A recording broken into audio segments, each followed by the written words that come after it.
কি হলো লো? মরেছে তো। তোরা জ্যান্ত মরার মতো দাঁড়িয়ে আছিস কেন? উল্লাও তোরা। এখানে তো কারো বলার মতো কোনো গাড়ির দম নাই।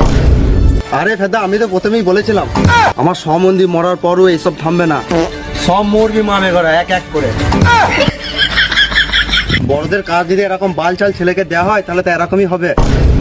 কাল আমার সম্বন্ধী মরেছে, আজকে এ মরেছে, পরশু আমি মরবো, সব মামে করে এক এক করে মরবে।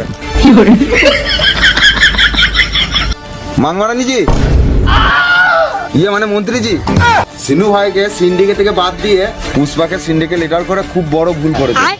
আজকে আপনাকে সম্মান করি বলে চুপচাপ এয়ার ফুটিয়ে দাঁড়িয়ে আছি, কিন্তু আজকে একটা লোক মারা গেল, কি করে চুপচাপ দাঁড়িয়ে থাকবো গানা মারাতে?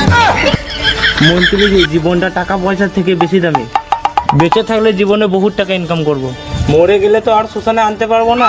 যেমন এই মালিকও আনতে পেরেছে, পারে নাই। টাকাটা তো ঘরেই পড়ে আছে, ওর মাল ছেলে খাবে, কিন্তু আর কদিন খাবে? টাকা শেষ হলে তো নাম করে খাবে। সব দিকেই জ্বালা। মন্ত্রীজি, আমি বলছি কি মারা, সিনু ভাইকে সিন্ডিকেটে দিয়ে দাও, আর নাহলে কিছু বালচাল লোকে ডেকে পুষ্পা শেখাবার ছেলে ব্যাপারটা মিটমেট করে দাও, কারণ আমি চাই না যে আমার বোন আন করে থাক। মন্ত্রীজি, শ্মশান আসার রাস্তাটা খারাপ আছে, একটু ঢালাই করে দিও, এরপর তো আসা যাওয়া চলতেই থাকবে।